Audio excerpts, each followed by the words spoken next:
welcome back. We are here for Hitchhiker, the bittersweet ending to the EP. So Hitchhiker is probably the most out there song on the whole EP. We're going to try and focus on a lot of the merits of the Hitchhiker Effect and where that stems from. The infamous Skinwalker Ranch. Skinwalker Ranch has been it's been all over the place lately, I think. There's a show running about it on television. There's been a lot of investigations on Skinwalker Ranch since the 90s. Skinwalker Ranch is located in Uinta Basin.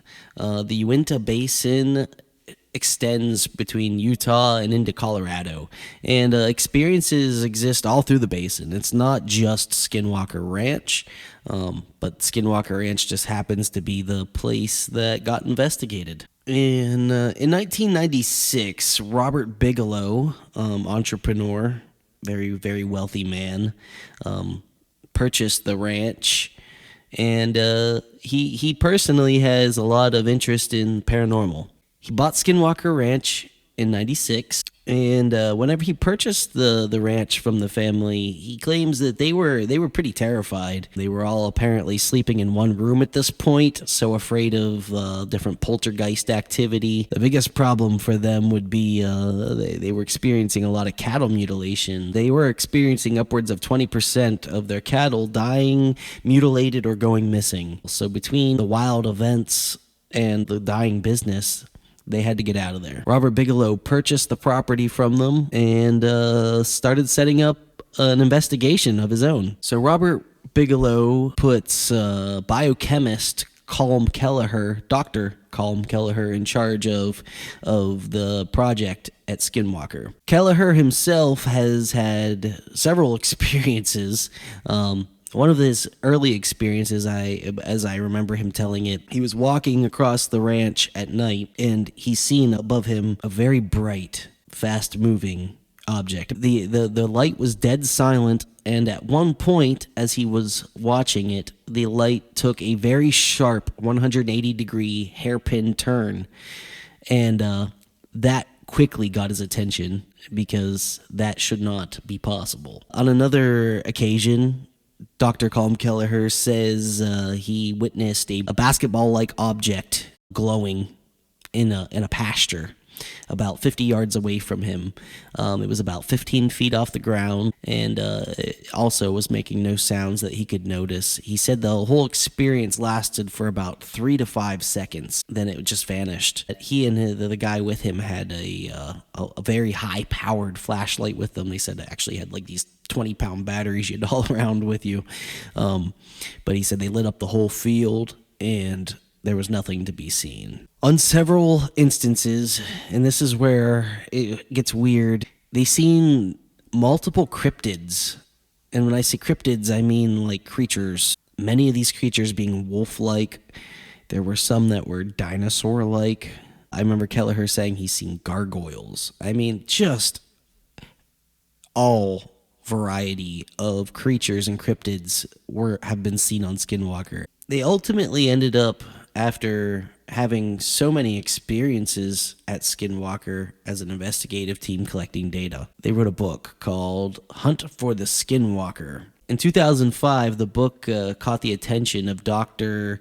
James Lakatsky, who was a physicist and engineer for the Defense Intelligence Agency. In 2007, Dr. James Lakatsky reached out to Bigelow on an academic level, looking to check out the ranch for himself, and his government credentials certainly were intriguing to Bigelow. So, Lakatsky flew halfway or all the way across the country to check out the ranch. And while Bigelow and the ranch operators were having discussion in the kitchen, Lakatsky had his own experience. He witnessed what he would call a twisted metal tubular object floating or spinning in the air in the room.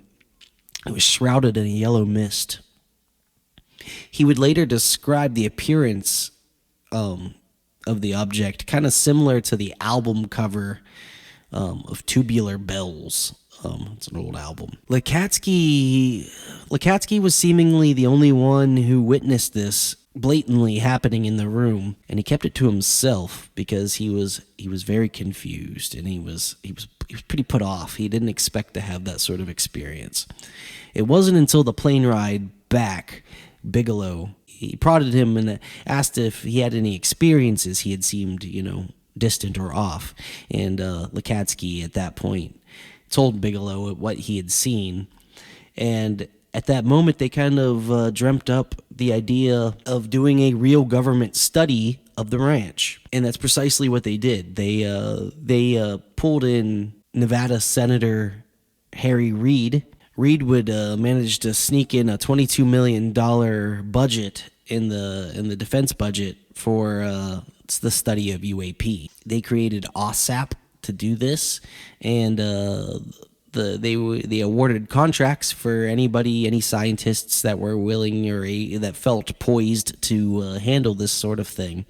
And Bigelow, being already set up on the ranch to study this sort of thing, won the contract. And a new era of investigation began at the ranch under the helm of the government. Dr. James Lakatsky was a big part of that whole investigation, along with Colm Kelleher and many, many others. I think they had a team of about 50 at that point to investigate the ranch. Many people had many experiences at the ranch, and they were just consistent with what was already happening. Aerial sightings in the sky, lights, orbs, cryptids, poltergeist activity, just all manner of very bizarre things. I think even as far as people saying they have seen portals open up on the ranch.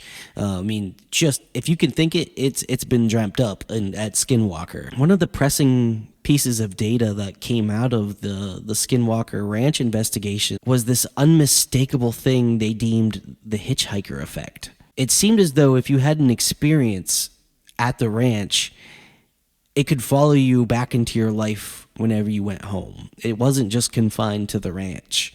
So a lot of experiencers at the ranch would then continue to have things happen to them in their houses, and to their families. Their families would then start having these experiences, and it's almost like a contagion, the way that it spreads. Many of the families related to the investigators started seeing black shadows, orbs.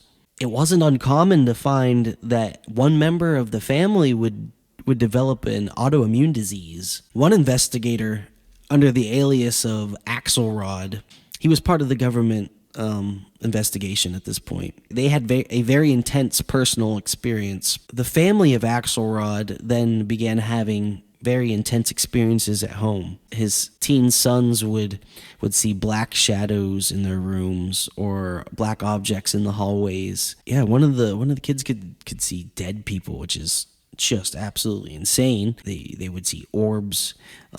His wife at one point said she went to close the curtains in the kitchen, and she seen a wolf standing on its hind legs, staring back at her, and she was just so afraid and didn't know what to do. She closed the curtains, went to bed.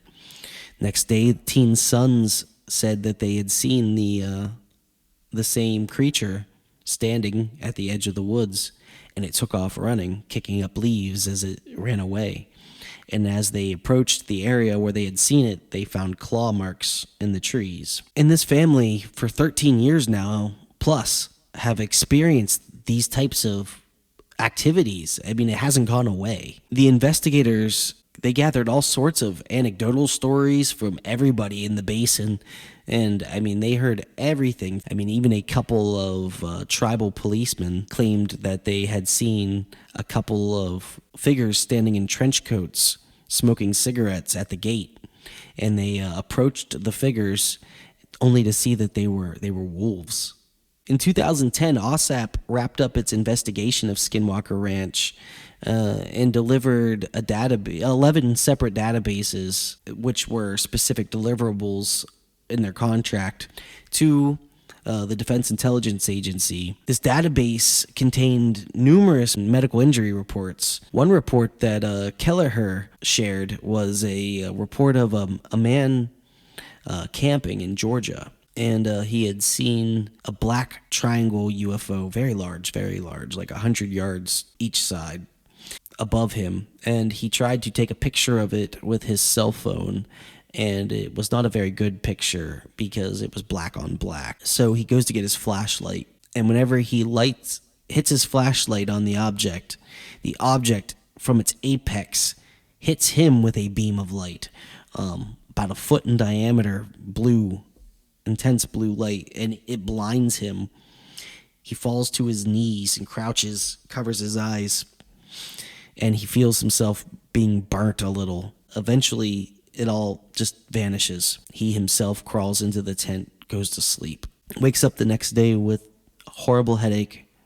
He's got a strong metallic taste in his mouth. He's got a sunburn. Over the next year, this guy developed many illnesses and diseases. Over time, all the effects seemed to just fade away, and he returned mostly to normal. But for that year, he was pretty beat up. So I think the biggest takeaway from the investigation for them, that this is not without its dangers, right? People have profound experiences, positive and negative, when it comes to this stuff. But we can't ignore the fact that there could be collateral damage just from trying to interact with this other intelligence. Whether it's malevolent or not, it might just be a side effect of the interaction. But I think it is important that our government should acknowledge that there are things out there that they have no control over, that very well we should stay clear of, or we might find ourselves in harm's way. Hitchhiker, follow me.